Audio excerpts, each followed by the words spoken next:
So let's talk a little bit about which CPA exam that you should take first.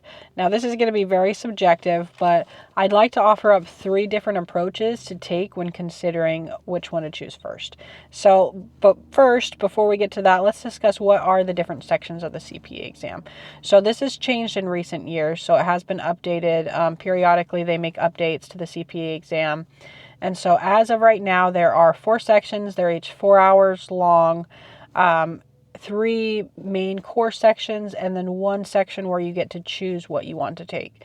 And so of the 3 core ones, you're going to have FAR. So that's going to be financial accounting and reporting.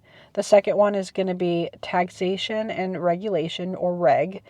And the third one is going to be audit. So auditing and attestation, or AUD. And then you're going to have your optional, you're going to have a choice to choose between 3. And that's going to be for your discipline one. And you can either choose business analysis and reporting, BAR, information system and controls, ISC, or tax compliance and planning, TCP.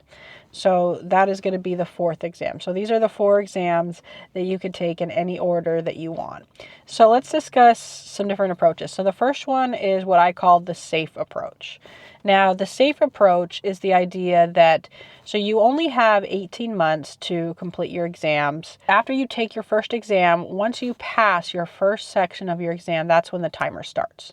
So the timer doesn't begin until you pass your first exam, right? So not when you decide to start studying, not when you first apply to take your exam, not until the exam occurs and you pass. If you don't pass, then the time limit does not start. So once you pass your first exam, the 18 months starts then. Why is this important? So this is important because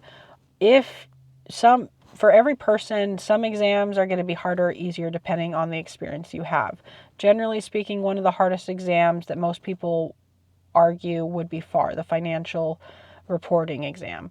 And so with that being said, one approach you could take is to take whatever exam you believe is going to be your hardest and most difficult to pass, take it first. Why is this the SAFE approach? Because once you pass your first exam, that timer starts ticking down. So if you save your hardest one, the one that you have the most difficulty to pass for, till towards the end, this could cause you to, pass your other 3 exams and then run out of, then your timer is going, and then you go to take your 4th exam and you fail it, and then you take it again and you fail it again, and so forth. And then your first exam expires, right? And then now you're having to retake additional exams that you already passed.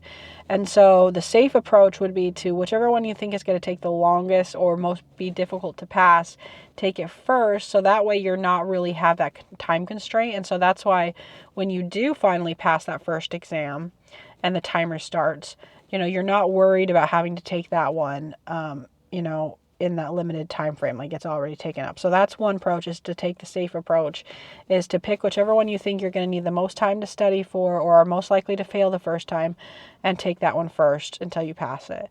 And that will help you to make sure that you're less likely to end up being in a situation where you are unfortunately going to be having to retake exams that you already passed, which would not be fun whatsoever.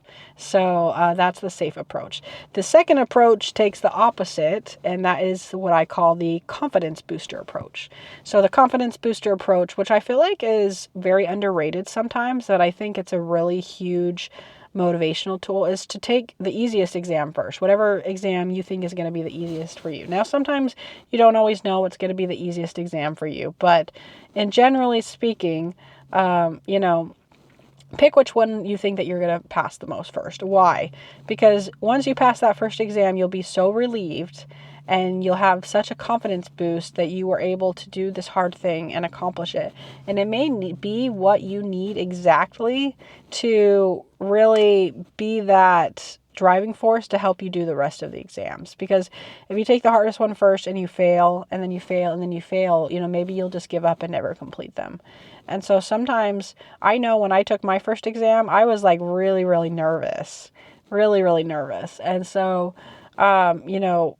taking that first exam can be very nerve-wracking. And so, doing something that you feel more confident about could really, really benefit you if you're someone who has a lot of anxiety about taking these exams. So that's the confidence booster decision, is to pick whichever one you think is going to be the easiest for you to do.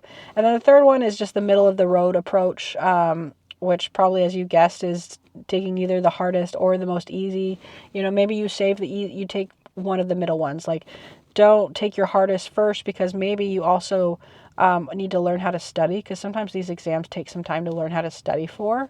And so if you take your hardest one first, it might be a little bit more difficult. But maybe don't take your easiest one either, because save that for maybe when you're on a time crunch later on. So maybe take one of the middle of the road ones first, knock that out of the way, learn how to study properly, get that done, do what it takes, and then maybe throw in one of your easier ones, maybe during a more busier time of year when you have less time to study, or then maybe trying to knock out your hardest one, in that order, but not taking your easiest or your hardest, but taking one of the middle ones. But in either case, find out, rank in your opinion, what is the easiest for you and what you think is going to be the hardest based on your experience. If you already have some work experience, that might be a fact. Like, maybe you work on taxes, so you know that your tax exam is going to be a little bit easier. I was an auditor, so I felt like my audit one was going to be a little bit easier. When I took my exams I passed my exams in 2022, and so that was before the changes of this optional exam, or not the optional, I keep saying optional, but the one where you get to choose what category you have. So I don't have as much experience with that particular one. But before, it was BEC, and I felt like that was kind of an easier one that most people would talk about. And I took that later. I took my tax one first. And then I took my audit one next. And then I took what I thought was going to be the easiest one, BC. And then I took the one that I thought was going to be the hardest far last. And that's how I decided to do it. But really, it just is going to depend on you. Again, you might think one is going to be easy and it ends up being harder, or vice versa. But those are just some things to kind of like consider for some different approaches. So again, the safe approach, the confidence booster, or the middle of the road. I'd like to hear what is your current strategy. I'd love to hear about that in the comments and why. Thanks. I wish you the best of luck. Have a great day.